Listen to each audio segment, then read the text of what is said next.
Olá, boa noite. Bem-vindos de volta ao Um Olhar sobre o Mundo. Sou Moisés Rabinovitz e estou aqui no estúdio com meu companheiro de TV e editor-chefe do programa Cenário Econômico, Adalberto Piotto, porque o nosso entrevistado de hoje é muito especial e importante. No tempo em que eu morava em Washington, quem exercia o cargo em que o diplomata Roberto Azevedo está desde 2013 era chamado de xerife. Um xerife para impor a paz em eventuais tiroteios que ainda hoje rompem nas relações comerciais entre as 164 nações ligadas à Organização Mundial do Comércio, a OMC. O embaixador Roberto Azevedo, 60 anos, baiano, está enfrentando um duelo que pode tirar o poder de sua estrela de xerife. Ele tem que completar o Tribunal de Apelação da OMC, sem o qual ela se tornará, talvez, inoperante. São 7 juízes, ele só tem 4. A seleção dos 3 juízes que faltam está bloqueada há algum tempo. E o suspeito pelo bloqueio é o presidente Donald Trump, que desde o primeiro dia no poder vem retirando os Estados Unidos de acordos multilaterais, como o Transpacífico e o Acordo de Paris sobre o clima. Para o jornal Financial Times, o protecionista Trump quer ignorar a Organização Mundial do Comércio, ou até mesmo acabar com ela. Embaixador Roberto Azevedo, boa noite. A OMC boa noite. Se sente desprezada pelo governo Trump? Está correndo algum perigo? Os Estados Unidos, a OMC não pode viver sem os Estados Unidos? Eu acho que o perigo para a organização, como se coloca na maioria das vezes na imprensa, na opinião pública, não existe. A organização vai continuar operante. Claramente há desafios importantes, né, com relação ao governo norte-americano. Há uma desconfiança da parte do governo americano quanto aos benefícios que a organização traz para os Estados Unidos. Eles reclamam bastante, por exemplo, da área de solução de controvérsias. Vocês acabaram de se referir à questão do órgão de apelação. Eles acreditam que o órgão de apelação tem extrapolado nas suas atribuições, nas suas competências.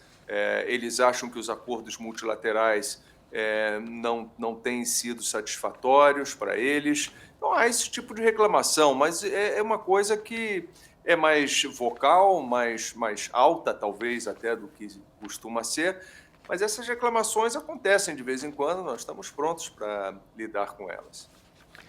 Doutor Roberto, Adalberto Piotto, boa noite ao senhor.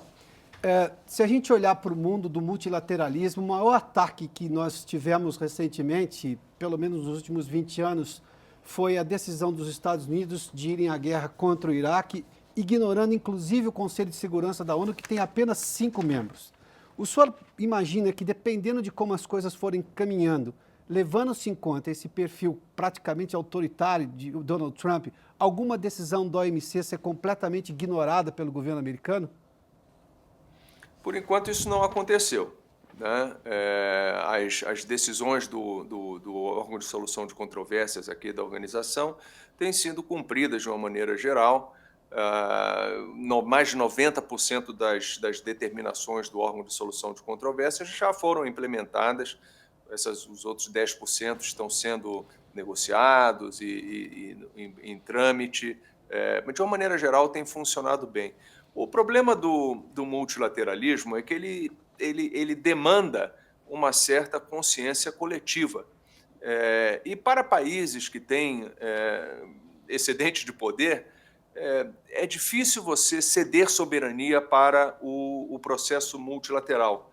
Há uma tentação muito grande de se tentar resolver as coisas sozinho, né, sem ter que passar pelas dores do multilateralismo. E elas são dores importantes. Então, o processo demora para acontecer, ele tem ele é mais lento, ele é mais sofrido, tem que ter mais diplomacia, mais negociação, mais conversa. Mas o efeito final é muito mais legítimo, ele é muito mais forte. Uma medida que é adotada multilateralmente, que toda a comunidade internacional está por trás, evidentemente tem uma legitimidade, uma força maior do que medidas unilaterais ou adotadas por pequenos grupos. Doutor Roberto, o senhor fez menção acerca do multilateralismo e seu tempo específico, e o senhor fez uma menção interessante de cessão de soberania de quem tem excesso de poder, os países mais importantes, mais poderosos economicamente, claro que falam para o público interno, como os pequenos também falam, os que estão chegando agora. Afora aquela discussão que houve de populismo, de erro de informação, de manipulação de informação no Reino Unido, a Inglaterra especificamente sempre reclamou algumas coisas com relação ao tempo de negociação que tinha dentro do bloco europeu, portanto decidiu sair. É possível mexer nesse tempo que o senhor falou que é longo, o tempo do multilateralismo é diferente de uma relação, de repente, bilateral, ou seja, dá para mexer nesse tempo de forma que ele fique um pouco menor, a fim de convencer os que hoje estão saindo de decisões multilaterais, como o bloco europeu? Ou tirar-lhes pelo menos esse argumento? No tempo, dá para mexer no tempo, sim, né? Não tenha dúvida. Agora, tudo isso depende de vontade política, né? Quando você tem uma negociação que envolve várias partes e que, vamos dizer assim, um grupo de países que está dentro dessa negociação não quer avançar, no multilateral ele tem mais instrumentos, mais recursos para desacelerar a negociação, né? Então, não é uma questão do formato da negociação propriamente dito que vai determinar a velocidade da negociação. O que determina a velocidade da negociação é a vontade política e a uniformidade de pensamento, a determinação de querer fazer. Então, dá para fazer, mas não é com regra, coisa desse tipo, que você vai resolver. Por exemplo, não adianta colocar prazos limite, né? Nós cansamos de fazer isso. Vamos começar uma negociação, vamos colocar um prazo até tal mês. Vamos terminar as negociações dentro de um ano, alguma coisa assim. Esses prazos eles são indicativos, eles colocam pressão sobre as partes, mas se não houver essa vontade política, essa determinação política de fazer acontecer, o prazo passa, expira e a negociação não termina. Mas a questão do Reino Unido, se eu pudesse agregar só mais um elemento, não é uma questão apenas de tempo. Era uma questão também de estar sujeito a regras que o Reino Unido entendia não eram de seu interesse. Era estar sujeito, por exemplo, à Corte de Justiça Europeia, era estar sujeito a regras de órgãos burocráticos comunitários que eles não queriam seguir, achavam que não eram as regras que deveriam estar sendo adotadas. Então, essa certa perda de autonomia, essa perda de soberania, incomodava muito uma parte, pelo menos, do estamento político inglês e deu no que deu. E o senhor acredita, permita, Rabino, só para concluir, o senhor acredita que essa vontade política que de alguma forma é dita nos discursos de vamos salvar o planeta, vamos buscar em uníssono umas soluções melhores para o mundo todo, porque os países hoje que estão fazendo discurso extremamente individualista, separatista em algumas coisas, em alguns aspectos inclusive, foram os que mais se beneficiaram da globalização. Os Estados Unidos atacam a globalização, mas não seriam o que são se não fosse a globalização recente. O Reino Unido, a mesma coisa. Por que o senhor acha que há essa divisão muito clara entre o tempo recente e a posição de países como o Reino Unido e os Estados Unidos?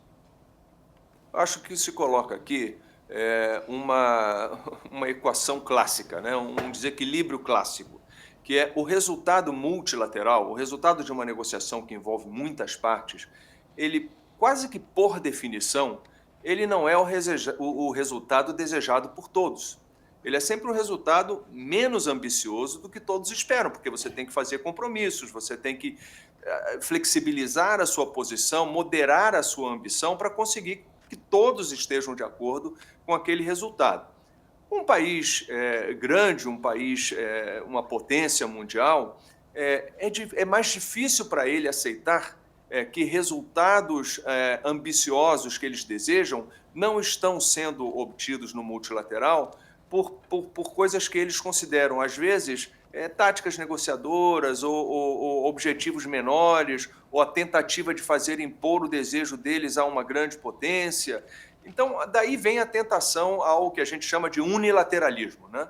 É o país tomar as rédeas em sua mão e dizer, bom, já que nós aqui coletivamente não conseguimos fazer nada, não conseguimos atingir esses objetivos maiores, então eu vou fazer isso da minha forma. E isso, às vezes, nem sempre funciona.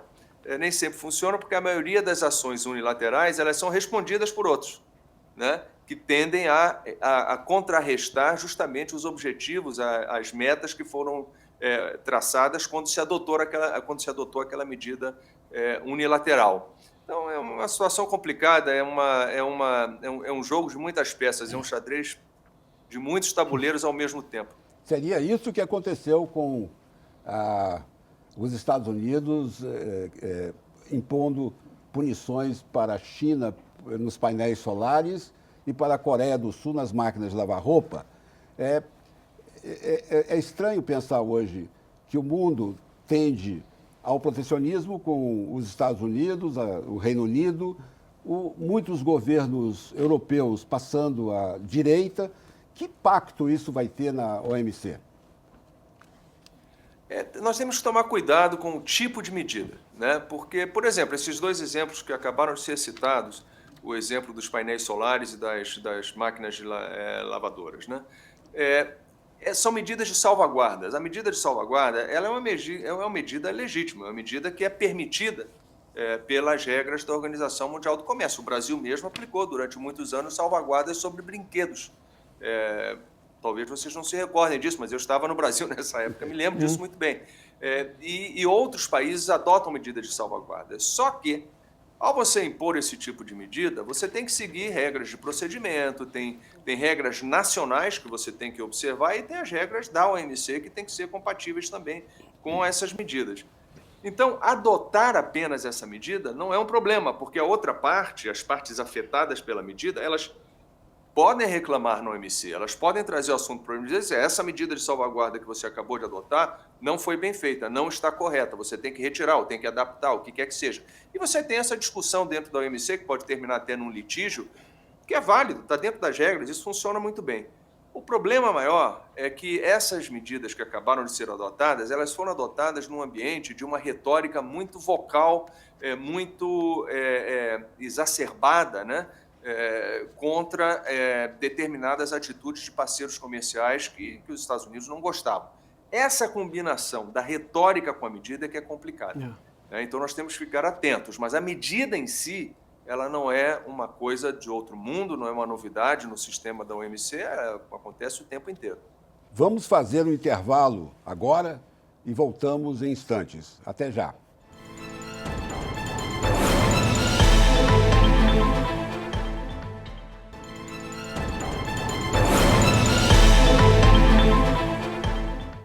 Estamos de volta com um olhar sobre o mundo, hoje com o diretor-geral da Organização Mundial do Comércio, diretamente de Genebra, sede da OMC.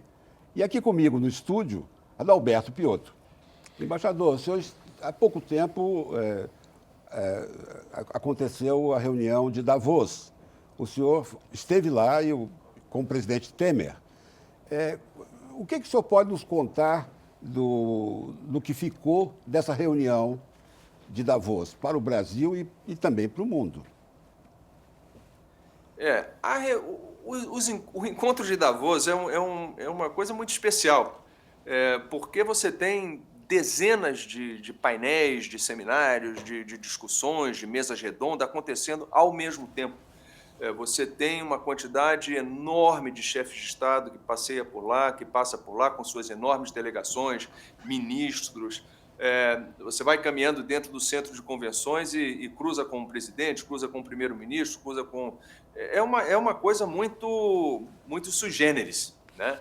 Da maneira como porque as pessoas ficam andando e caminhando naquelas salas, aparentemente até sem segurança, você não vê, não é uma coisa muito ostensiva. Então, isso facilita muito a conversa, facilita muito o contato informal com as pessoas. Quando eu estou lá, eu passo das 8 da manhã até as 9, 10 horas da noite falando com pessoas o tempo inteiro.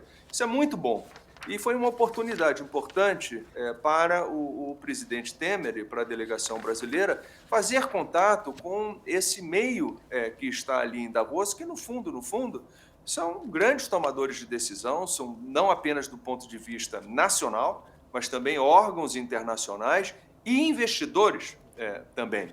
Eu acho que foi uma oportunidade de dar uma mensagem, de mostrar que o Brasil, como a gente diz aqui em inglês, né, is open for business, né, está aberto para negócios, né, está disposto a receber investimentos, está disposto a se abrir mais para o mundo. Essa mensagem foi uma mensagem muito bem recebida, eu acho, por todos. é a direção que a comunidade internacional, seguramente aquele ambiente de Davos, gostaria de ouvir, e eu acho que ouviu essas mensagens. Então, Roberto, me permita entrar na questão da educação e na preparação do mundo para o que a gente vai ter daqui a algum tempo. Um estudo da própria OMC mostra que hoje é impossível prever o que 2/3 das crianças que entram na escola primária, em que trabalho vão ter, qual vai ser o tipo de emprego dada a mudança do mercado de trabalho. A gente discute muito quais são os acordos comerciais, se o Mercosul, por exemplo, está ultrapassado, se precisa fazer alterações, mas isso de nada vai adiantar se a gente não tiver hoje mão de obra qualificada. O senhor fez menção à preocupação que o senhor tem com relação à educação brasileira e fez menção também à questão da China.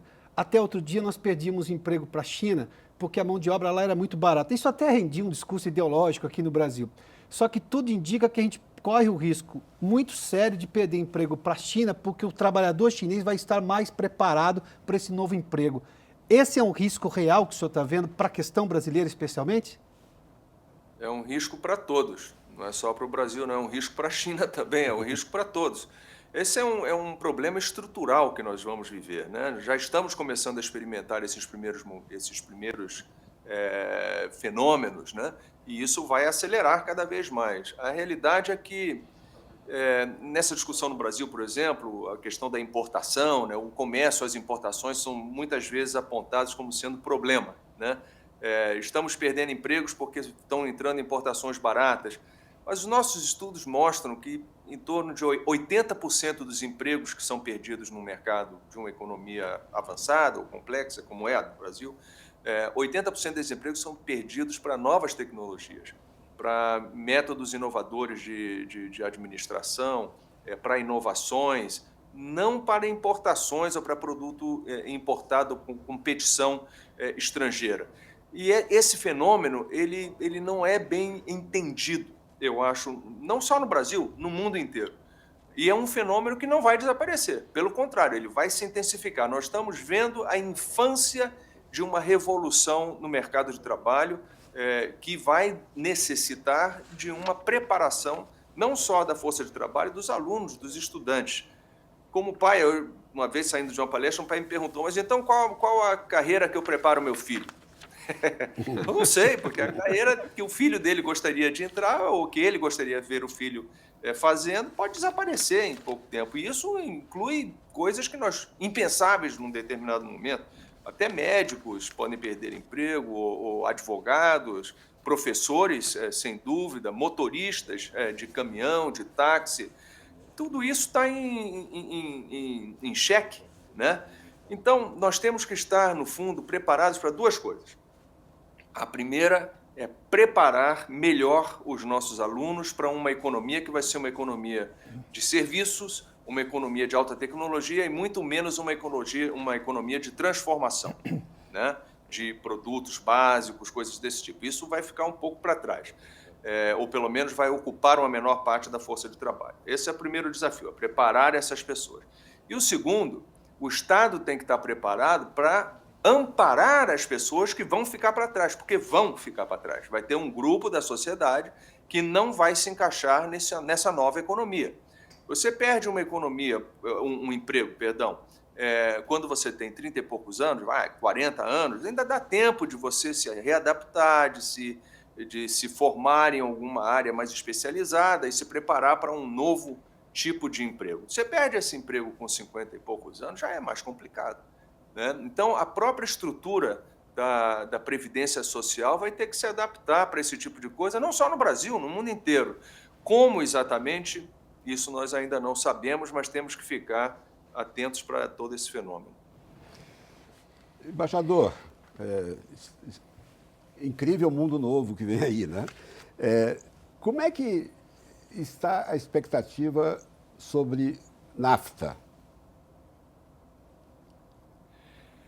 É uma negociação complicadíssima. Eu tenho mantido contato informal sempre, mais uma vez não é uma negociação dentro da OMC, só entre as partes, mas com os negociadores, as autoridades americanas, canadenses e mexicanas.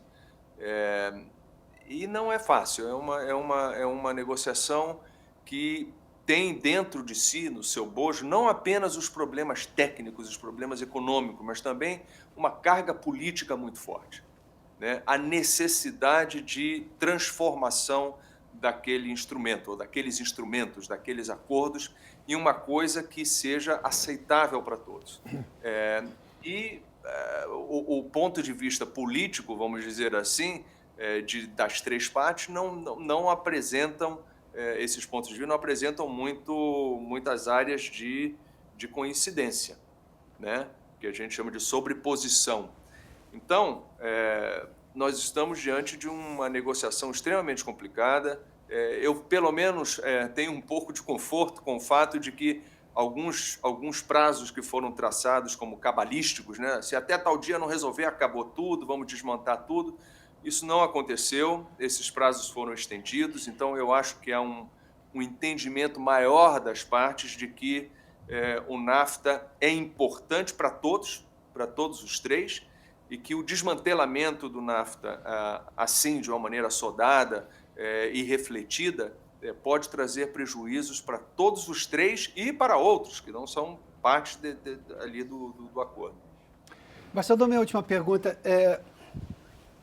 Talvez eu seja suspeito por ter apreço maior por multilateralismo, mas o senhor acha que é possível chegar na população dos países onde hoje há um discurso nacionalista muito severo, contrário a qualquer tática multilateral, qualquer apreço pelo multilateralismo, para mudar e ter uma pressão interna? Porque não me parece que o unilateralismo vá vencer por muito tempo. Isso já não deu certo. Como não deu muito certo também a divisão do mundo em duas partes, isso aí eclodiu. O senhor acha que é possível conseguir, via educação, mais informação específica sobre essa questão do emprego, desse novo emprego que o senhor fez menção, que é o estudo da OMC, de começar a mexer o que chama-se na mente das pessoas, em people's mind, para usar uma expressão em inglês também, ou seja, delas vir o desejo de uma mudança, uma posição diferente do seu governo, excluindo-se o discurso populista do unilateralismo? Olha, seguramente um dos caminhos para se obter essa maior compreensão sobre a importância do esforço coletivo no plano internacional passa por educar melhor as pessoas, informar melhor as pessoas. Quando a situação interna num país, econômica sobretudo, né, é muito difícil, as pessoas estão perdendo emprego, não veem ou não vislumbram a possibilidade de um futuro melhor para eles ou para os seus filhos, né? Quando a situação é de penúria de uma maneira geral, a tendência é de se tentar encontrar um culpado, né? Alguém é culpado por isso. E o culpado predileto nos dias de hoje, ou os culpados prediletos nos dias de hoje, são dois. Primeiro é o estrangeiro, né, o que vem de fora. Então, isso é uma carga que vai contra não apenas as importações, o produto importado, mas também contra os imigrantes, né, que estão tirando empregos, né, das pessoas no determinado país. Esse é o estrangeiro, é um dos culpados. E o outro culpado favorito é o governo, né, o governo, as instituições. As instituições não estão funcionando. O governo não está prestando atenção com o que está acontecendo. Nós temos que mudar. E aí é uma questão de expulsar o estrangeiro de uma maneira geral, e aí estrangeiro eu não estou falando da pessoa, do indivíduo, estou falando das coisas que vêm de fora de uma maneira geral, e questionar o governo, questionar tudo que está acontecendo, o sistema de uma maneira geral. No passado, nós já vivemos situações desse tipo, por exemplo, no caso da depressão dos anos 30, e esse sentimento de introversão e de questionamento do sistema com um viés totalitário é sempre complicado. É sempre complicado, e naquela época nós terminamos numa guerra mundial. Então, nós temos que ter muito cuidado e olhar para trás, aprender com a história, e evitar soluções populistas, populista no sentido de não aceitar a estrutura de governo, né? Que podem levar a resultados desastrosos, não só para um país, mas para a comunidade internacional, para o mundo inteiro. Nosso tempo acabou, infelizmente. Eu agradeço muito ter nos atendido aí em Genebra e desejamos uma forte OMC para o restante do seu segundo mandato e até depois dele. Muitíssimo obrigado. Muito obrigado.